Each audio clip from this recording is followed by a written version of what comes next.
So I'm in the drive-thru. There's so many things going through my mind. Just go home. You have food at home. But I'm so hungry.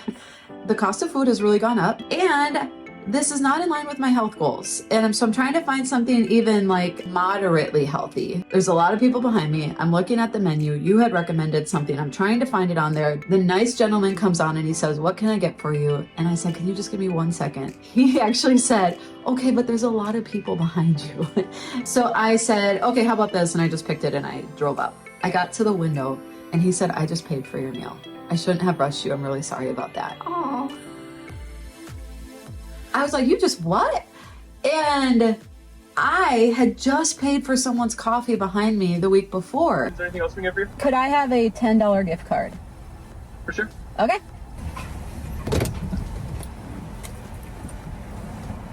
Oh, thank you. Actually, can you give this to the person behind me? Of course. Okay. Thank you so much. Yeah, That's so thanks. nice of you. Have a great day.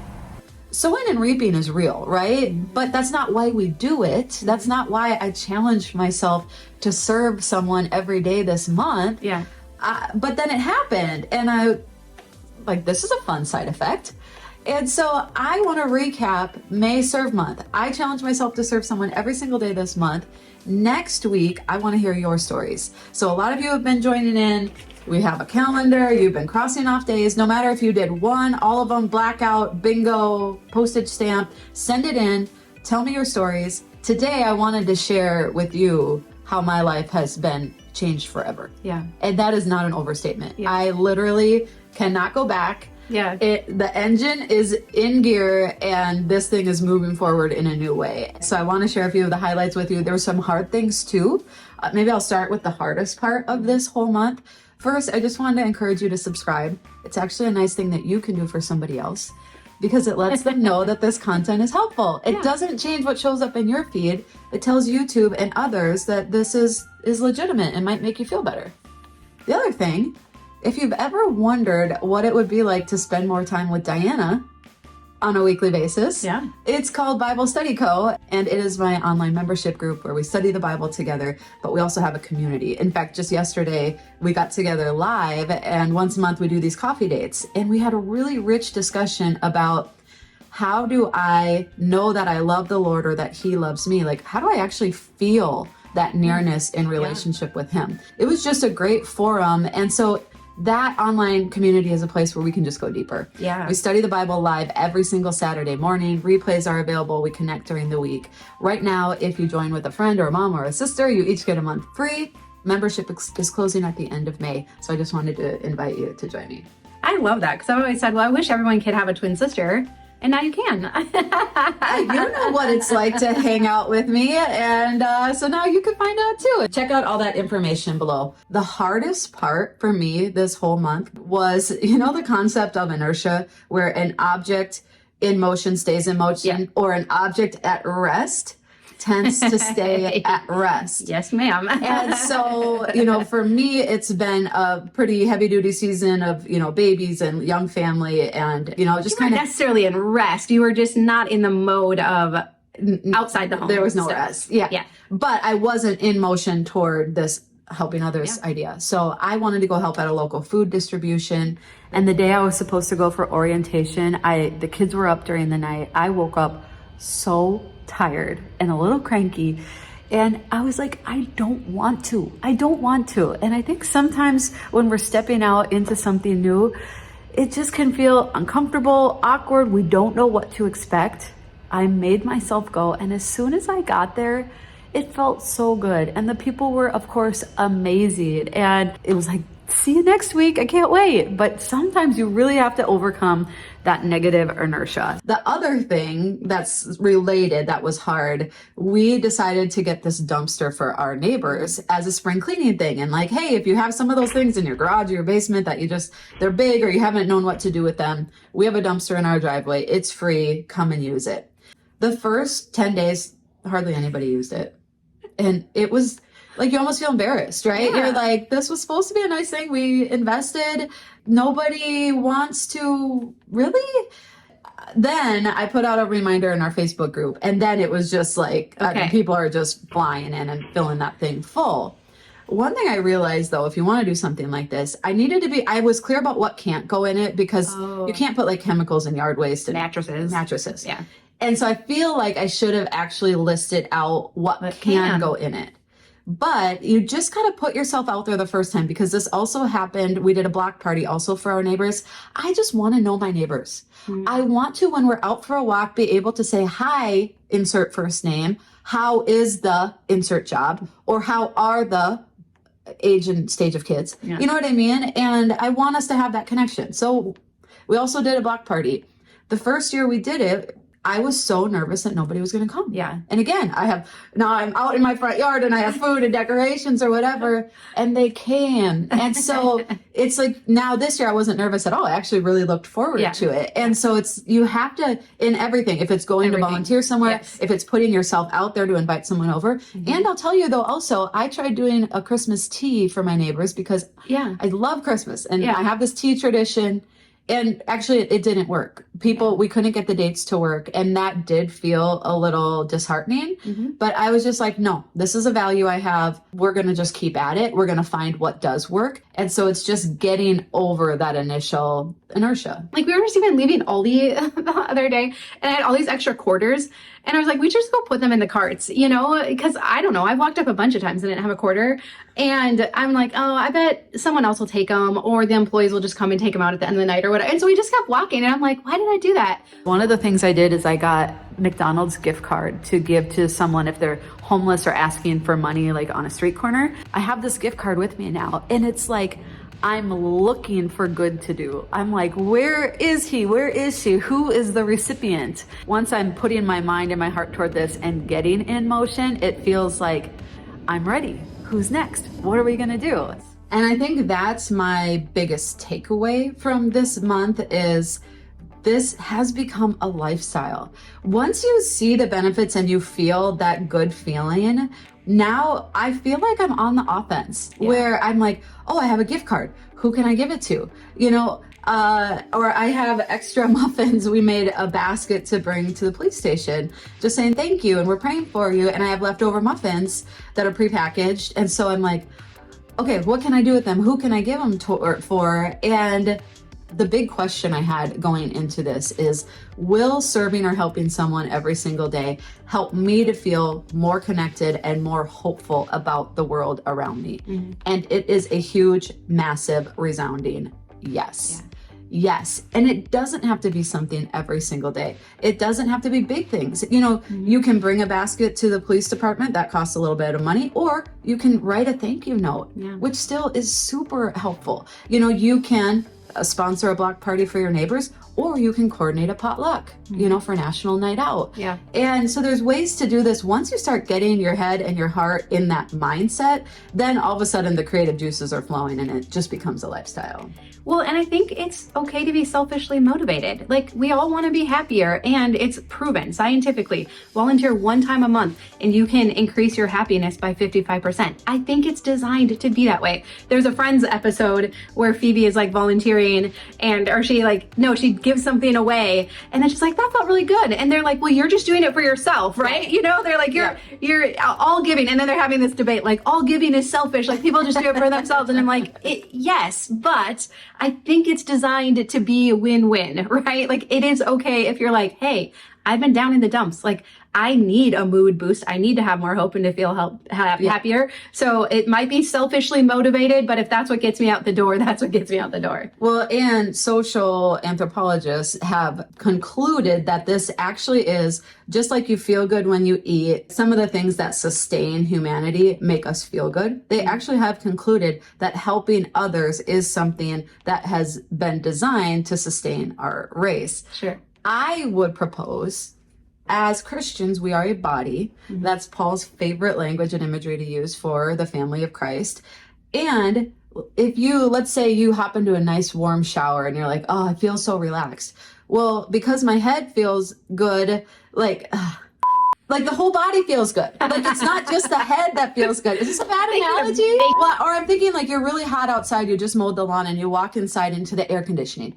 Your whole body feels refreshed, right? Not just like, oh, it was just my head that was hot. I just got to stick my head in there. Okay, this is a bad analogy. I've often thought, can we fully enjoy what we have and the abundance that we have if we know that there are others going without? And I don't know if we can. Yeah. I think it is built in us to share what we have, whether that's our time and talent or physical things, to share what we have with others, and that it's not meant for there to be so much disparity. Well, and so I was going to share this lifestyle hack for people who would like to like a live good this hack. way, if we're selling you on it, if this sounds awesome. Simple Living actually made this month easier. Yeah.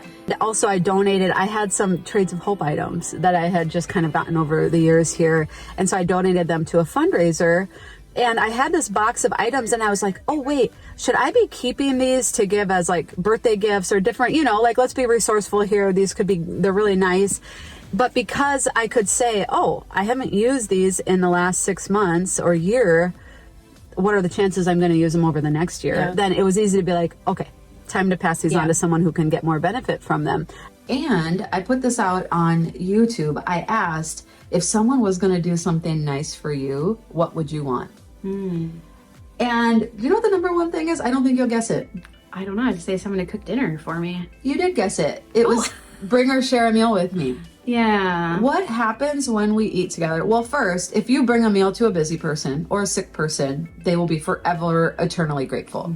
But what happens when we share a meal together is you let your guard down. You are relaxed in a different way that even coffee or meeting in any other way doesn't provide. There's something about a meal where you are just more relaxed. Yeah. And that was the number one thing that people were asking for.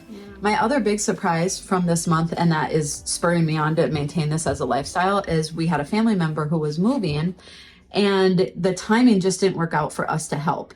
But I said, I'm going to bring a meal for everybody who is there helping. And so I did your famous white chicken chili.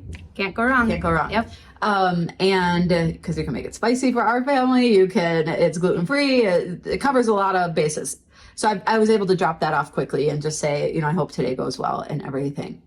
Well, we haven't had a ton of interaction with them, but at the end of that week, even though they're busy moving, they brought us a meal. Oh. And they said, I know you're busy with the kids. We just I hope this is a family friendly meal. We wanted to return the favor. And we're like, sit down and eat with us. This is awesome. Good timing. And we just had the nicest conversation. And now we've been texting. And I've just seen too how going out of your way just a little bit has reignited relationships. Or when I was planning the block party, then now I'm working with some of the neighbors. And so that has been the other. I have 10 best parts. The other fun part has been then working with my neighbors. That might have even been more fun than the block party itself because now we have a closer relationship. Or when I was planning the block party, Ange is in my online Bible study. She also is a food YouTuber. And so I said, will you help me plan the menu? Because I really don't have enough time. I was going to just go on Pinterest and print some stuff out quick and just throw it together. And so I was like, do you want to help me? Could we? And now we've gotten to know each other and she's awesome and her recipes are awesome. I've made some of her stuff now too. I'll link to her channel below. And so the connection with others, not just the ones that you're helping or serving, but doing it together has been so rich. We just finished the block party. I'm changing a diaper and getting everybody ready for bed. It was just really good to reconnect with my neighbors for planning and coordinating, and we didn't have enough tables, and so one person had to run to their house and get a table. But there's something about that teamwork that brings you together. But then also another gal who's newer to the neighborhood, she was like, would you want to maybe, no, you're busy, go for a walk? And I was like, yes, that's exactly why I'm doing this, is so that we can connect with one another and make deeper relationships. And so it's fun. Again, we've been doing this for a couple years now. It's taken time, but I feel like now we're starting to see the fruit and the real benefit of it. I feel alive. Yeah. I feel like this is how it's meant to be. Yes, I exactly. feel like when I read historical fiction, they all had to help each other out. When there was a crisis or a loss, there was a lot of losses. The community would come together. We got to help harvest for you. We're going to make some meals for you. What do we have to do? I just feel like we're made for it. Yeah. I know. I read those books and it's like, or even just all the women in the kitchen where I'm like, I know. I would not mind cooking or cleaning the kitchen if I was doing it with others. Exactly. Right? Exactly. And so how can we start to bring that back? I think I love that idea. And I know how we discount like bringing a meal because we're like, oh, what if they're dairy free or gluten free or all. Chicken tacos, again, we'll put that recipe down below. You can do it however you want. It's the perfect thing to bring. Oh, and it's chicken easy. chili. Yeah, that has dairy in it, but Oh, you don't have to put the that's cream true. cheese in it. True. You can even leave the cream cheese on the side and be like, Mix it in if you like a little dairy. Yeah. and it'll be 100 times better. It's so good. This is Matthew 5:16. Let your light shine before others, that they may see your good deeds and glorify your Father in heaven. And so, while it does make us feel good, thank you. I'm so glad that that's built in. Yeah. It also is intended that the people around us are going to be like, hey, what's different about those guys? Yeah. I really hope our neighbors are like, why are they doing all this? Like, Yeah. who are these people? But what I love about this passage, the Greek word used for good, there's actually two different words in the Greek for good. The one used here is not that it's just good, but it's also winsome, beautiful, and attractive. Yeah. And so when we're doing these good deeds for others, You're going to look prettier. how do I look? Do I? You're glowing. Okay. You look beautiful. Okay. I got a new foundation. I'm just kidding. But we are being winsome in our faith. Sometimes many of us feel like I want to share my faith with my neighbors, my coworkers, my friends. And increasingly we're in environments where many of our coworkers, neighbors, friends aren't Christians. I am amazed now on Sunday mornings. We are one of the only families driving out of the driveway to go to church, you know, and some go on Saturdays and some go online. I know there's different things, but it's not like it used to be where we could just take for granted that people at least share or have a foundation in faith that we grew up with. And so we are in a whole different era. And sometimes it's like, I don't know what to say. I don't know how to lead them in salvation. But I feel like this is actually one of the simplest places to start. I'm going to let my light shine. What's that light? That's the light of Christ in me because he's my savior. I am going to do good things. And let's let our good deeds be winsome. And then through the course of time and conversation and planting seeds and doing good, I believe that they will start to glorify our Father in heaven. I have arranged to bring the kids to visit some of the residents at our local nursing home. I was told there's some of the residents who just love kids. So we're going to do one-on-one visits once or twice a month. And so we're going to pick out some little just treats to bring them. But I think the kids have gotten distracted. And one more passage that I wanted to touch on because it's just too good not to. I think this is what happened to me in the drive-through line. This is 2 Corinthians 9:6-8. Remember this, a farmer who plants only a few seeds will get a small crop, but the one who plants generously will get a generous crop. You must each decide in your heart how much to give. And don't give reluctantly or in response to pressure, for God loves a person who gives cheerfully, and God will generously provide all you need. Then you will always have everything you need and plenty left over to share with others. Some of the way the language was formed here, it was hearkening to the Stoics. You know the Stoics as a minimalist. The Stoics were the one that they took it way too far. They were trying to just be content within themselves and they didn't need anything. And I'm not going to turn on the air conditioning. I'm not going to get used to being comfortable. I am just always going to be in this even state so that I don't need anything. But what the implication here is, when I do have less, when I do just trust the Lord for what I need on a daily basis, it is way easier for me to be generous. And I can count on that what I sow, if I want to put a few seeds in the ground or if I want to put a bunch of seeds in the ground, will come back to me. Yeah. Mostly it's spiritually, so it's coming back to me in joy, in peace, in connection with others. But there I was in the drive-through line. Yeah. And so sometimes it just comes back to you. Or our family member who brought a meal, right? It's like, oh, you've now triggered something in me that just can't help but respond with good. And I was getting groceries and I had a merchandise credit. You had to use it in the store, which I rarely go in. Yeah. Okay. I remembered to use it. I was so proud. Okay. And she was like, oh, you have $17 left on here.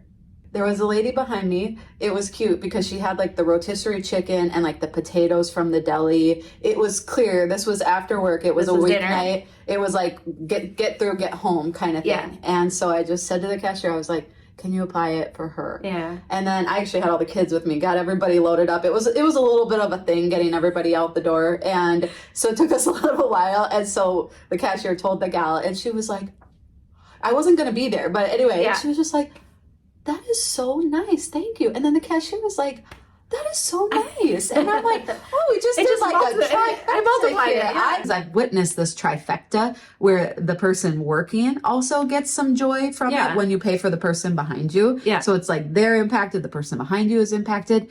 It rehumanizes. Yeah. We need to rehumanize right now. Mhm. We need to warm up our hearts. We need to let people know that there is good.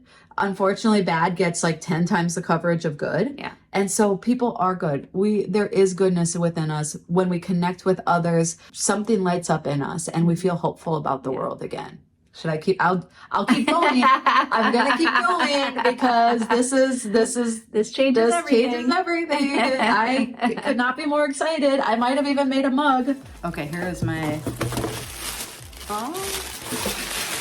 Shine Bright, Do Good, Bring Glory, Matthew 5:16. That actually came out pretty nice.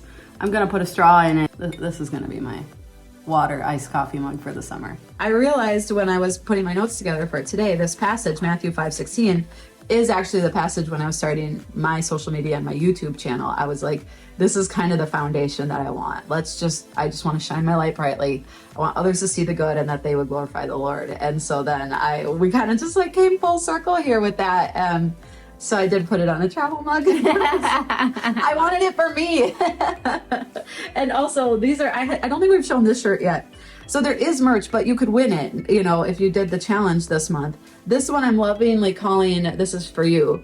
I call it my mom shirt, but it's just because it's like lovely. Yeah. And it's still, everything kind of says the same thing. Love always, always, always wins. And this is more, I wore this one the other week. This is more my, That's cute. kind of fun. I like kid. that. This I kind of consider my youth one. Yep. And then I have my purple one that's like the one I really love. It's below. I put everything at the minimum price that they would let me, just so you know. It's not about making money. I love the message. Yeah. I think love does win. When we put a little bit of intentionality toward it, and maybe we need someone to challenge us, maybe we need a certain month to challenge ourselves. But once it's almost a habit gets in place, now I feel like I know what to do. There's going to be an ease in me doing it moving forward, and it'll be easier for me to invite others to join me. For example, my family members or neighbors, I could be like, hey, if you have some food items, I'm going on Monday if you want to drop it off. Or hey, here's the list of items that they need most if you want to grab a couple of these each time you go to the grocery store. And I just imagine a world, even if just a couple of us get this, but then we influence a couple of our neighbors or friends, just the ripple effect and the amount of good that we actually could be doing right here around us. Overall, experiment. Just huge start. success. I can't encourage you enough. Sometimes some of us have been burned, putting ourselves out there in the past. People don't respond. They don't text you back. Even just Move on. Yep. Do what you Next. can. Yeah. And I know some of us are on fixed incomes. Okay, next week I'm going to tell you a great story. I haven't gotten her permission to share it yet. Okay. One of my friends who's in senior housing on a fixed income, how she does good every week. I like it. Okay, that's going to be next week. Join us live. So, Father, I just thank you so much for this month, Lord. I thank you for this challenge. I thank you for how you challenged my heart, and that we each could go on this journey together, this experiment in love and serving and care for others. And so, Lord, I thank you that you have promised us that what we sow, we will reap in due time, Lord. And so I thank you for that promise. I thank you that you have made us a body, that you have designed us to love and care for one another. And so I pray for the grace, I pray for the wisdom, I pray for creative ideas, that we would reach out to a lost and hurting world. Lord, that we would be winsome in our good deeds, that our lights would shine brightly, and that they would see you, know you, and glorify you. And Lord, I just pray for those who feel down or lonely right now. Lord, I just pray that someone would show love and care to them, that they would feel the presence and the love of your Holy Spirit. And Lord, that each one listening would know the salvation of Christ, that we would turn away from our sinful ways, that we would acknowledge that Jesus is Lord, and that we would receive his lordship in our lives, that we would have eternal life with you.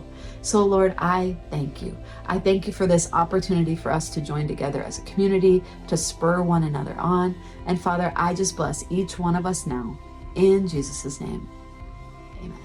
I thought I would sell a few things on Facebook Marketplace just to get some seed money. I really dislike selling things on Facebook, especially bigger items that require you to coordinate pickup. People are extremely inconsistent in responding. So we had this shelf from IKEA. We just have never found the right home for it in our house. And now it's been in the garage. It's time for it to go. So I had this bright idea. What if I just put a suggested price, but you can pay what you want? This is a fundraiser. All proceeds will benefit those in need. Pay what you want. Come and get it. If the listing is still up, it's here, it's yours. I still had the first person. Is this available? Yes. Crickets. The next person, will you take $20? I'm fundraising. I was hoping to get a little bit more. Next person, I'll come and get it tonight. Crickets. And then finally, the nice lady who finally came and took it off my hands. So I don't know why I thought it would be a different marketplace experience, because I was trying to do good with it, but it was the same.